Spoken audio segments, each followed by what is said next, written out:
à tous, on se retrouve pour la continuité de ce coloriage pas à pas où on avait fait ensemble la partie de l'eau et la partie du visage. Aujourd'hui, je vais juste vous montrer comment j'ai réalisé ces deux fleurs. Je vous mettrai bien sûr sur le côté en image le livre. Donc pour faire ces fleurs, en fait toutes les fleurs, je vais les faire sur la même teinte. Je veux pas qu'il y ait 40 000 couleurs sur ce coloriage. Donc toutes les fleurs seront dans ce dégradé.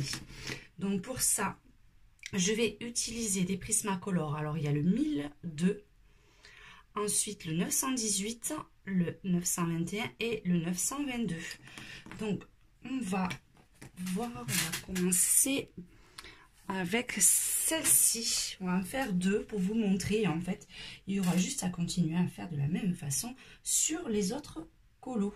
Donc, pour ceci, je vais commencer par apposer sur le haut de mes pétales ma couleur la plus claire, tout simplement.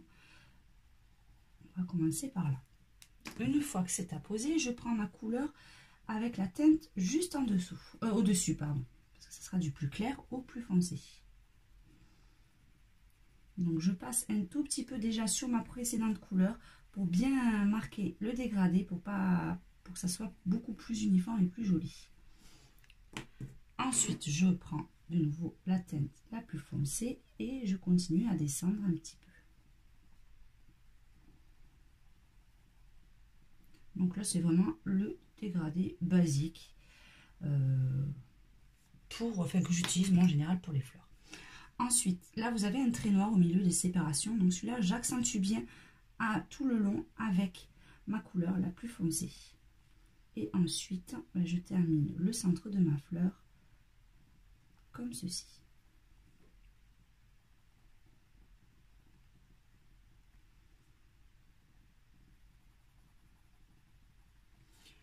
Après, c'est tout simple, je reprends ma couleur la plus claire et je passe sur la totalité de ma fleur. Alors, vous pouvez commencer par estomper le plus foncé ou le plus clair avec n'importe quel côté. Là, il y a peu d'importance. Le résultat sera quasi identique. Et là, ma couleur la plus claire, je la passe en faisant souvent des petits ronds. Ça évite d'oublier des zones et ça fait un rendu beaucoup plus uniforme.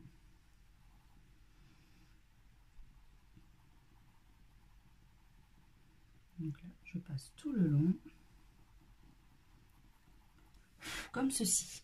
Ensuite, pour accentuer les petites zones de lumière, je passe un tout petit peu de crayon blanc. Vraiment à l'extrémité à chaque fois. À l'œil nu ou enfin à la caméra, ça se voit pas énormément, mais à l'œil nu, ça ressort quand même pas mal. Et là, j'accentue un tout petit peu le centre avec ma couleur la plus foncée pour que ça soit vraiment beaucoup plus marqué. Voilà pour la première et on va regarder juste pour faire celle-ci parce qu'elle n'a pas tout à fait la même forme, mais c'est le même principe. Là, au sommet, la couleur la plus claire. Là, je ne vais pas jusqu'au bord parce que là, ça sera l'ombrage. Donc, je me mets juste comme ça. Et là, jusqu'ici. Je ne descends pas trop bas pour vraiment que ça soit l'ombrage se fasse un peu plus. Donc là, je prends ma teinte au-dessus. Et là, par contre, je vais jusqu'en haut, comme ceci.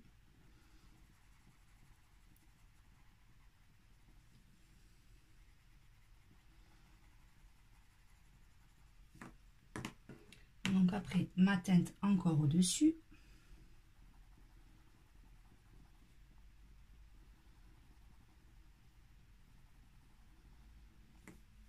Là, je passe assez grossièrement, hein. J'essaie pas de faire des effets. Là, ça va au plus vite. C'est vraiment après, avec l'estompage de la couleur la plus claire, qu'on aura un rendu beaucoup plus joli. Là, avec ma couleur la plus foncée, je suis toute la ligne. Alors, comme je vous ai dit, il y a l'ombrage, donc j'essaie de suivre vraiment toute la ligne avec ma couleur la plus foncée. Et pareil de ce côté, là, j'ai un peu débordé, mais c'est pas bien grave. Hop, toute cette ligne-là, pour que ça soit plus foncé.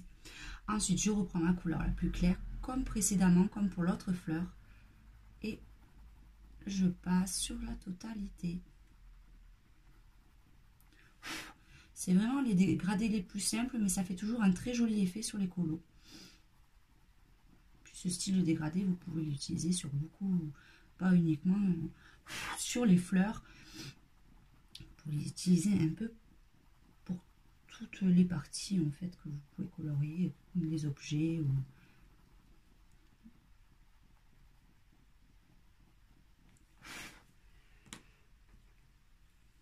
Donc là, pareil, j'accentue un petit peu le centre, un peu davantage.